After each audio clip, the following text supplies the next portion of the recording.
અમદાવાદમાં ગુજરાત યુનિવર્સિટીમાં એનએસયુઆઈએ વિરોધ પ્રદર્શન કર્યું છે। એનએસયુઆઈ દ્વારા યુનિવર્સિટી બચાવો રેલીનું આયોજન કરવામાં આવ્યું। યુનિવર્સિટીના જમીન ફાળવણી, જમીન કૌભાંડ અને ખંડણી કૌભાંડ સહિતના મુદ્દે વિરોધ કરવામાં આવ્યો હતો। મોટી સંખ્યામાં એનએસયુઆઈના કાર્યકર્તાઓ આ રેલીમાં જોડાયા હતા।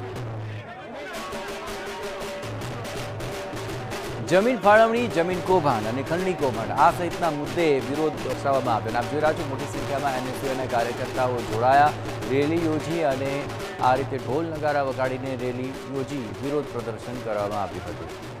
ગુજરાત યુનિવર્સિટી છેલ્લા ઘણા દિવસથી અનેક વિવાદોમાં સપડાય છે અને હવે જમીન કૌભાંડ અને જમીન સંબંધિત અન્ય કૌભાંડોને લઈને વિરોધ કરવામાં આવી રહ્યો છે, જેમાં જમીનની ફાળવણી અને ખંડણી કૌભાંડને લઈને પણ વિરોધ વ્યક્ત કરવામાં આવ્યો હતો। એનએસયુઆઈ દ્વારા રેલી યોજવામાં આવી હતી, જેમાં મોટી સંખ્યામાં કાર્યકર્તાઓ જોડાયા હતા, જ્યાં પ્લેકાર્ડ સાથે નારાબાજી પણ કરવામાં આવી અને વિરોધ પ્રદર્શિત કરવામાં આવ્યો હતો।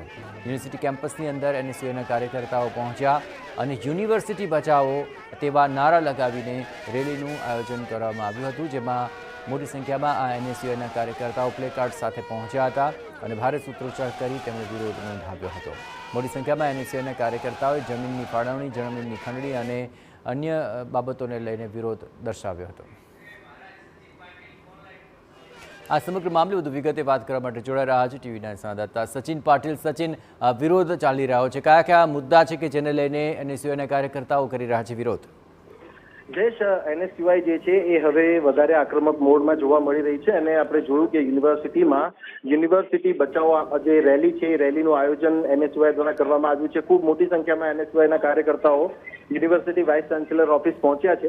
એમની માંગણી જે છે અલગ અલગ વિષયોને લઈને છે, જેમાં 75 કરોડનું ખંડણી કૌભાંડની વાત હોય કે એ પછીના જે અન્ય જે વિષયો છે વિષયો સામે આવ્યા છે, જેમાં ટેનિસ કોર્ટની વાત હોય કે બીજા અન્ય મુદ્દાઓની વાત હોય, કુલ અલગ અલગ મુદ્દાઓ છે જેને લઈને આ વિરોધ છે એ વિરોધ જે છે એનએસયુઆઈ દ્વારા કરવામાં આવી રહ્યો છે।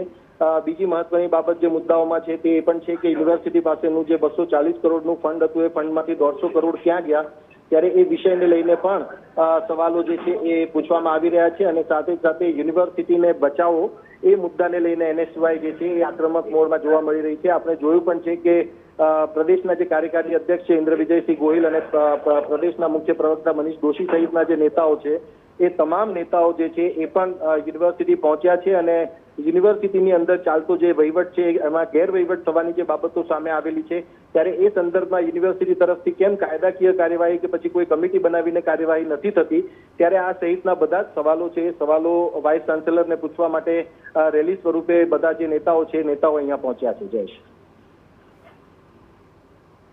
આભાર સચિન, તમામ ગતિવિધિઓ પર આપ નજર રાખતા રહેજો। હવે આ તમામ મુદ્દાઓને લઈને ઉઠાવી રહ્યા છે સવાલ અને આ બાબતને લઈને તેમણે ભારે સૂત્રોચ્ચાર સાથે એનએસયુઆઈના કાર્યકર્તાઓએ વિરોધ દર્શાવ્યો હતો।